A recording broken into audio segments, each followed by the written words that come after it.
You're struggling. You need a sexual detox. Sexual content hides itself. It shields itself within modern society, seeping into the minds, creating a toxic norm. A sexual detox is the very next step that you need to take control back of your life. I want to be real with you, man. At an early, young age, I was exposed to so much sexual content. I didn't think much of it at the time. It felt so good. I didn't know it was so wrong. I didn't know it was so bad for my mindset. I kept going back. I hid it from everyone.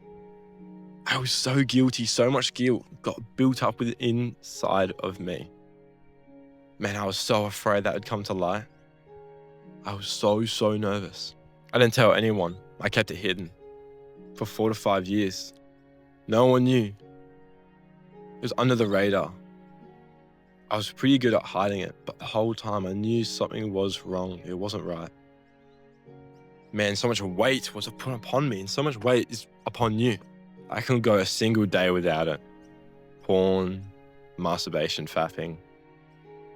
I needed it. I felt like I needed it, but I didn't need it. I needed God. I needed a sexual detox. It wasn't just a habit. It actually changed me. It changed my mind. It warped the way I saw women.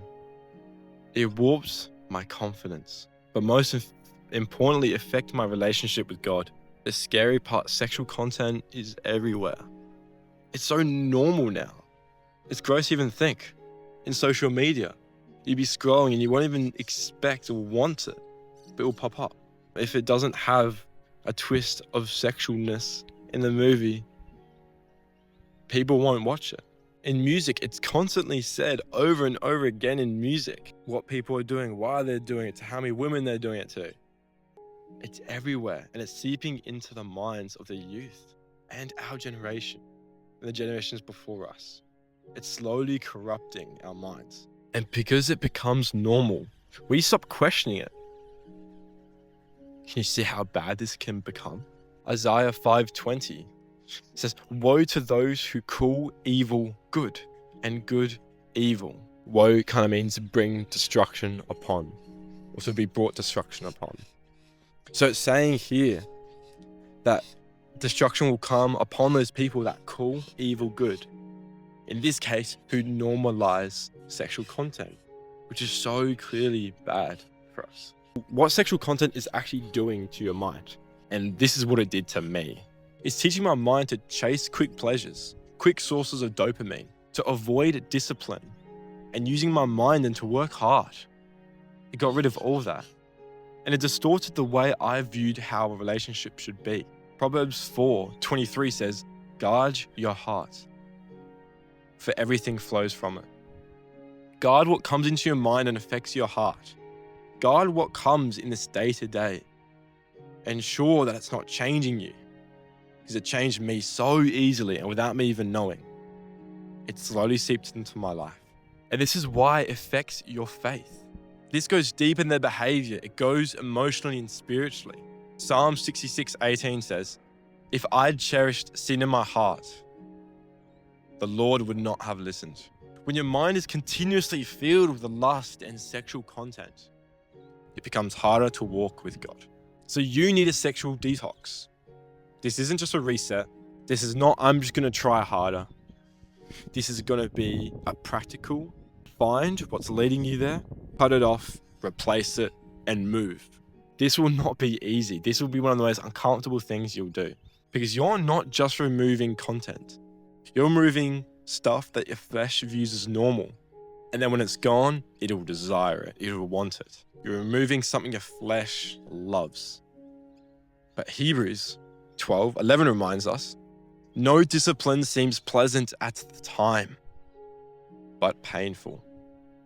Later on, however, it produces a harvest of righteousness and peace." That's going to be one of my favorite verses in the Bible.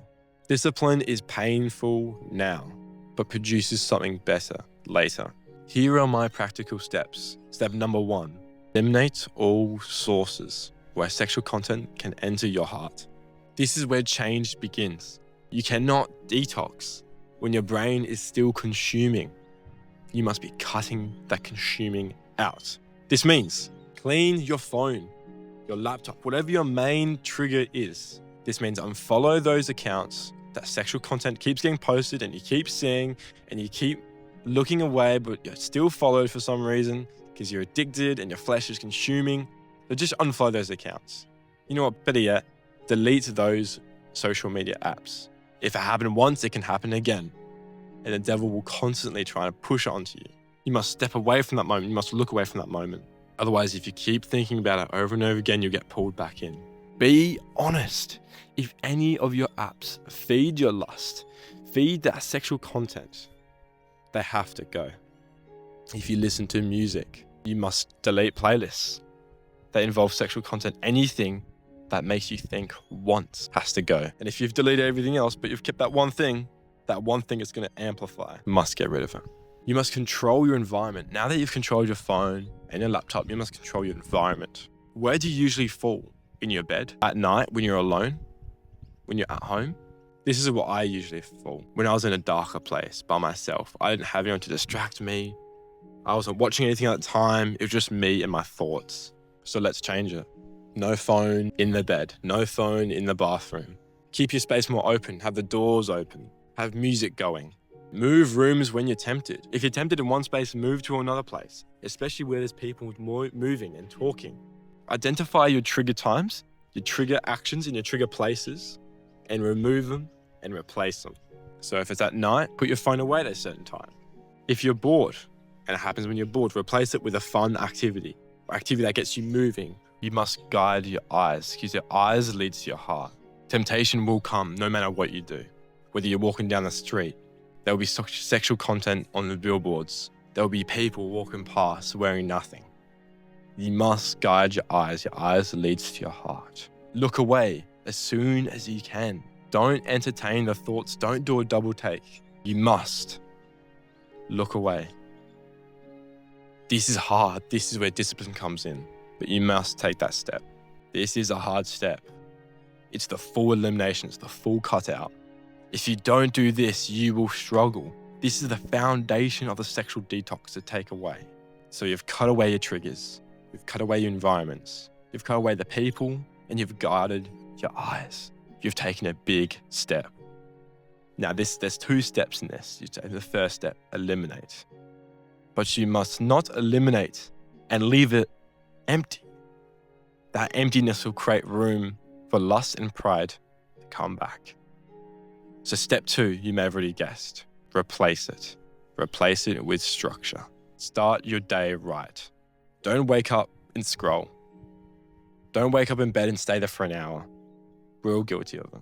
Instead, pray, read, start your hard focus work. So you must find your purpose. You must find that work. You must find that time where you enter that flow state and you don't think about anything else. This is one of the biggest steps you can take.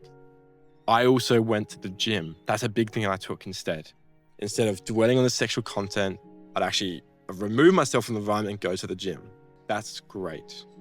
Be careful, because you can enter lustful thoughts and enter a sexual environment at the gym, because so many people like wearing as little as possible. So maybe that's going to the gym in hours where there's not many people. Or a more unpopular time. Or trying different gyms and find one where the gym I go to, there's a bunch of grannies all the time. There's literally only old people there. There's a couple young ones, but it's just mostly just old people. Find environments where those thoughts can't be entertained. Fill up those empty times with spending it with people. Those empty times when you remove the sexual contents, replace that with being with people. You know tomorrow you've got a bit of time between study and work. Grab that time. Look at it. Message 10 of your friends, one at a time. Are you free here then? Let's grab a coffee. You've gone and spent an hour, especially if it's a strong brother or sister in Christ. Talk about your faith. The best conversation you can have is, what is God doing in your life right now? The most fruitful conversations can come from that sentence. This detox is a lifestyle. It changes from now on. When you start this detox, it never ends. This is your new life. You don't go back to your old life. You're moving on. This is when you constantly guard what you watch and what you listen to. You're more intentional with how you live. You control your environment and you stay rooted in your purpose and you walk with God. Over time, the urges lose power because you've changed yourself. You've changed what to do. You don't have those urges anymore because you've replaced them with things. You don't have urges anymore because you've deleted those apps and unfollowed those accounts and maybe gotten rid of those phone numbers. There's people that have conversations, and those conversations with those friends come back to you and you start having sexual thoughts. Remove them. Expect the battle. You'll get these urges. They do not mean failure. They mean you're breaking the cycle. Every time you get these urges, don't treat it as a failure. Don't start to crumble from that point on. View it as one step closer to your goal. And when you commit and when you follow this, your mind clears, your conscience changes, your perspective changes, and your relationship with God grows evermore. You won't be perfect, but thankfully, God doesn't expect us to be perfect. He knows that. That's why he sent a son who was perfect, to fulfill that within us. He isn't asking for perfection. He's asking for you to pursue him. This isn't all about just quitting something. If there's something that I want you to take away from this video, it's not that you're quitting something. It's that you're becoming someone new. I thank you, God, for this day, and I thank you for watching. God bless. Peace.